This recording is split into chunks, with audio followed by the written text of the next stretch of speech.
Hello all welcome to Kerala stock market guide. Good morning. അപ്പം ഇന്നത്തെ pre market സെഷനിലേക്ക് എല്ലാവർക്കും സ്വാഗതം. സോ പതിവ് പോലെ തന്നെ നമ്മൾ ആദ്യം ഗ്ലോബൽ മാർക്കറ്റ് അനലൈസ് ചെയ്യുന്നു, ശേഷം നിഫ്റ്റി, ബാങ്ക് നിഫ്റ്റി, അതിനുശേഷം ന്യൂസ് ബേസ്ഡ് സ്റ്റോക്സ് ഏതൊക്കെയാണെന്ന് പരിശോധിക്കാം. ആൻഡ് എൻ്റെ വാച്ച് ലിസ്റ്റിലുള്ള സ്റ്റോക്സ് ഞാൻ പറയുന്നതായിരിക്കും. സോ ഇത് റെക്കമെൻഡേഷൻ വീഡിയോ അല്ല, അങ്ങനെ ആരും കണക്കാക്കരുത്. ഗ്ലോബലി അവൈലബിൾ ഉള്ള ഡേറ്റാസ് നമ്മൾ പരിശോധിക്കുന്നു എന്നുള്ളത് മാത്രമാണ് നമ്മൾ ചെയ്യുന്നത്. ഓക്കെ, സോ അപ്പം ഗ്ലോബൽ മാർക്കറ്റ് പരിശോധിക്കുകയാണെങ്കിൽ US and S&P 500 and Nasdaq negative to neutral റേഞ്ചിലാണ് ട്രേഡ് ചെയ്യുന്നത്. സോ ഇപ്പം ട്രംപിൻ്റെ ഒരു താരിഫ് ത്രെറ്റ് മാർക്കറ്റിനെ ഒന്ന് ലൈറ്റ്ലി ഒന്ന് ഉലച്ചിട്ടുണ്ട്. ആൻഡ് ബട്ട് ഹോൾഡ് ചെയ്യുന്നുണ്ട് US മാർക്കറ്റ്സ്. ആൻഡ് ട്രംപിൻ്റെ ഒരു പുതിയ ട്വീറ്റ് വന്നത് നിങ്ങൾ ശ്രദ്ധിച്ചുണ്ടോ എന്ന് അറിയത്തില്ല. ട്രംപ് പറയുന്നത് അമേരിക്കയിൽ കർഷകർ പ്രൊഡ്യൂസ് ചെയ്യുന്ന സോയാബീൻ, അറിയാലോ, അമേരിക്കയിൽ ഒരുപാട് പ്രൊഡക്ഷൻ നടക്കുന്ന ഒരു കാര്യമാണ് സോയാബീൻ. ഇപ്പോൾ താരിഫ് ഇഷ്യൂമായിട്ട് ബന്ധപ്പെട്ട് അവർക്ക് സെയിൽ നടക്കുന്നില്ല. അപ്പോൾ അവിടുത്തെ കർഷകർക്ക് അതൊരു വലിയ പ്രശ്നമായിട്ട് നിലനിൽക്കുന്നുണ്ട്. ഇപ്പോൾ സോയാബീൻ അവിടെ US നല്ല രീതിയിൽ കൃഷിയും ചെയ്യുന്നുണ്ട്, ബട്ട് അത് ചൈനീസ് മാർക്കറ്റിലേക്കുള്ള അവർ എക്സ്പോർട്ടിങ് നടക്കുന്നില്ല.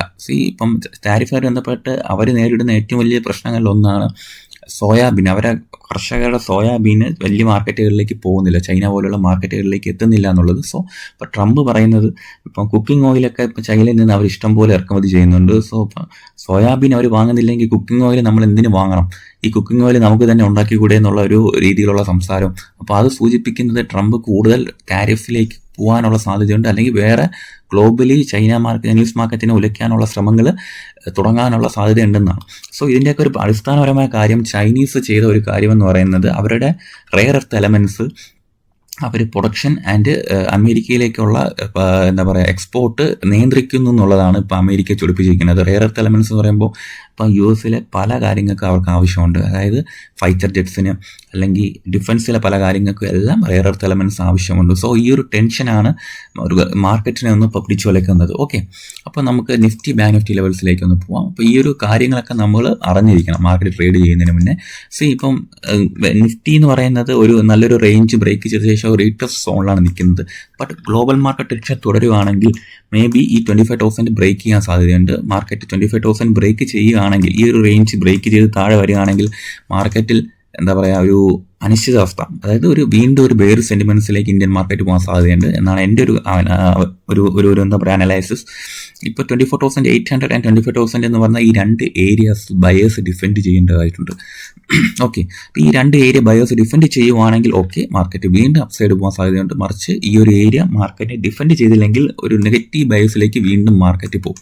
ഓക്കെ, ഈ രണ്ട് ഡിമാൻഡ് സോൺസ് ആണ് ഇനിയുള്ള ദിവസങ്ങളിൽ ഏറ്റവും ക്രൂഷ്യലായിട്ടുള്ള ഏരിയ. ആൻഡ് ഇന്നും മാർക്കറ്റ് ഈ ഒരു ഏരിയ ഹോൾഡ് ചെയ്യേണ്ടതുണ്ട്. ഈ രണ്ട് സോൺസ് മാർക്കറ്റ് ഹോൾഡ് ചെയ്യേണ്ടതുണ്ട്. ഇല്ലാത്ത പക്ഷം നമുക്കൊരു നെഗറ്റീവ് സെന്റിമെന്റ്സിലേക്ക് മാർക്കറ്റ് പോകാൻ സാധ്യതയുണ്ട്. ബാങ്ക് നിഫ്റ്റിയിലും സിമിലർ ആയിട്ടാണ്.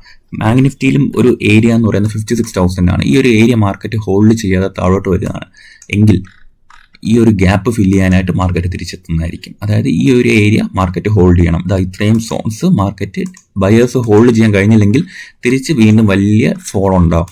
സോ ഈ ഒരു ഏരിയയിലെ പ്രശ്നം എന്ന് പറയുന്നത് ഇതൊക്കെ റൗണ്ട് ഫിഗേഴ്സ് മാത്രമല്ല, ഒരു സൈക്കോളജിക്കൽ നമ്പേഴ്സ് കൂടിയാണ്. അപ്പം ഈ ഏരിയ ബ്രേക്ക് ചെയ്യുമ്പോഴത്തേക്കും മാർക്കറ്റ് റീറ്റെയിലേഴ്സിനിടയിൽ നല്ല പാനിക് ഉണ്ടാവും. സോ ഈ ഏരിയ ഹോൾഡ് ചെയ്യുന്നത് വളരെ പ്രധാനമായ കാര്യമാണ്. ഓക്കെ, അപ്പം നമുക്ക് ബാക്കി കാര്യങ്ങൾ ലൈവ് മാർക്കറ്റിൽ ഡിസ്കസ് ചെയ്യാം. ഇപ്പം നമ്മളിന്ന് പ്രത്യേകിച്ച് വാച്ച് ചെയ്യേണ്ട സ്റ്റോക്സ് കുറച്ചധികം ഉണ്ട്. കുറച്ച് റിസൾട്ടുകൾ വരുന്നുണ്ട്. അതായത് ആക്സിസ് ബാങ്കിൻ്റെ HDFC Life Insurance and HDFC Asset Management, Delta Corp, Heritage Foods, IRFC, KEI Industries, Mangalore Refinery and Petrochemicals, Muthoot Capital, Network 18 Media and Investments, ഇങ്ങനെ നമുക്ക് അറിയുന്ന പല കമ്പനികളുടെ റിസൾട്ട് ഇന്ന് വരുന്നുണ്ട്. Quick Heal Technologies, Rosari Biotech, Tata Communication, ഇങ്ങനെ പല Stokes, L&T finance, Angel one, ഇങ്ങനെ പല സ്റ്റോക്സും ഇന്ന് റിസൾട്ട് വരുന്നുണ്ട്. ഒരുപാട് സ്റ്റോക്സ് ഉണ്ട്. സോ ഈ സ്റ്റോക്സ് എല്ലാം ഹോൾഡ് ചെയ്യുന്നവരെല്ലാം വളരെ സൂക്ഷിച്ച് മാത്രം ട്രേഡ് ചെയ്യുക, അതിൻ്റെ ഉചിതമായ തീരുമാനങ്ങൾ എടുക്കുക. പിന്നെ ടെക് മഹീന്ദ്രയുടെ റിസൾട്ട് ഇന്ന് വന്നിട്ടുണ്ടായിരുന്നു. വളരെ ഇംപ്രസീവ് ആയിട്ട് നമ്പേഴ്സ് ഒന്നുമില്ല, വളരെ ഫ്ലാറ്റ് ആണ്. പ്രോഫിറ്റ് ചെറുതായിട്ട് കുറഞ്ഞിട്ടുണ്ട്, റവന്യൂ ചെറുതായിട്ട് കൂടിയിട്ടുണ്ട്. സോ ടെക് മഹീന്ദ്രയിൽ വലിയ കാര്യങ്ങളൊന്നും നടന്നിട്ടില്ല.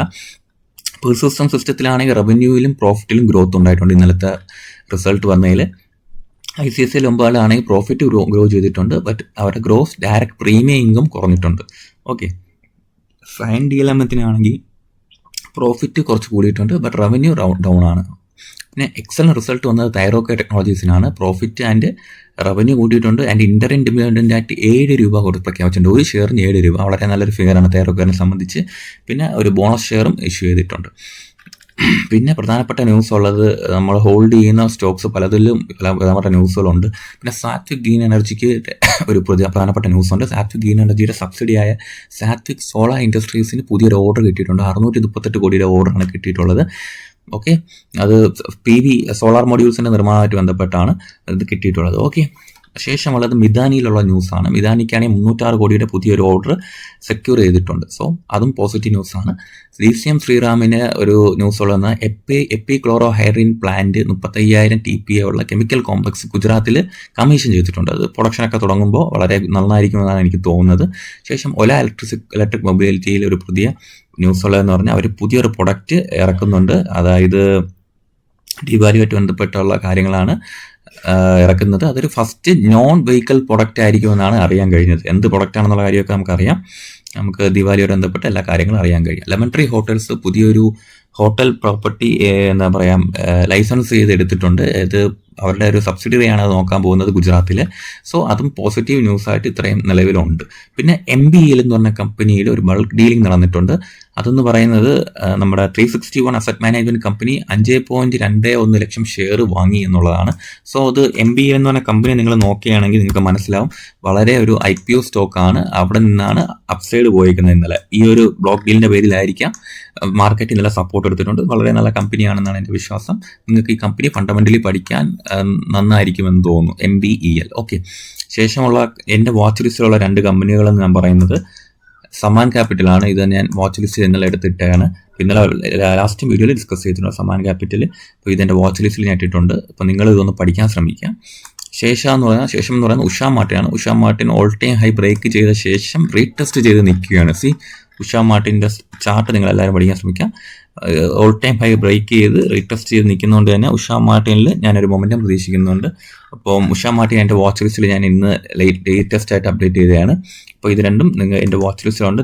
നിങ്ങളും കൂടുതലൊന്ന് പഠിക്കാൻ ശ്രമിക്കുക. ഇത് നിങ്ങൾക്ക് നന്നായിരിക്കുമെന്നാണ് എനിക്ക് തോന്നുന്നത്. ഓക്കെ, അപ്പോൾ ഈ 2 സ്റ്റോക്സ് മാത്രമേ ഞാൻ ഇന്ന് ഇട്ടിട്ടുള്ളൂ. ബാക്കിയെല്ലാം മാർക്കറ്റ് എങ്ങനെ പെർഫോം ചെയ്യുന്നു എന്നനുസരിച്ച് ലൈവ് മാർക്കറ്റിൽ കാര്യങ്ങൾ തീരുമാനിക്കുക എന്ന് പറഞ്ഞാണ് ഞാൻ ഇരിക്കുന്നത്. ഓക്കെ, പിന്നെ ട്രേഡ് ഹോൾഡ് ചെയ്യുന്ന ഒരു സ്റ്റോക്കും കൂടെയുണ്ട്, സ്വിഗ്ഗി. നമ്മളിത് പലതവണ ഡിസ്കസ് ചെയ്തിട്ടുണ്ട്.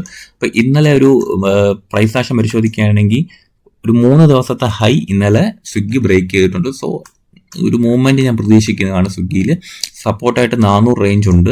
അപ്പോൾ ഈ ഒരു 400 റേഞ്ച് ബ്രേക്ക് ചെയ്യാത്തിടത്തോളം കാലം സ്വിഗ്ഗിയിൽ സേഫ് ആണെന്നാണ് എൻ്റെ ഒരു അഭിപ്രായം. സോ ഞാൻ ട്രേഡ് ഹോൾഡ് ചെയ്യുന്നത് അതുകൊണ്ടാണ്. 400 ബ്രേക്ക് ചെയ്താൽ മാത്രമേ ഞാൻ സെല്ല് ചെയ്യത്തുള്ളൂ. അല്ലാത്ത പക്ഷം സ്വിഗ്ഗി ഞാൻ ഹയർ ടാർഗറ്റ്സിലേക്ക് കൊണ്ടുപോകും. സോ അപ്പോൾ ഇത്രയും കാര്യങ്ങളാണ് ഇന്ന് പ്രീ മാർക്കറ്റ് വീഡിയോയിൽ പറയാനുള്ളത്. ബാക്കി കാര്യങ്ങൾ നമുക്ക് പോസ്റ്റ് മാർക്കറ്റ് ഡിസ്കസ് ചെയ്യാം, മാർക്കറ്റിലെ ഇവൻറ്റ്സ് എല്ലാം. സോ ഇന്നത്തെ വീഡിയോ, രാവിലത്തെ വീഡിയോ അവസാനിപ്പിക്കുകയാണ്. അപ്പോൾ എല്ലാവരും സേഫായിട്ട് ട്രേഡ് ചെയ്യുക. Okay, thank you.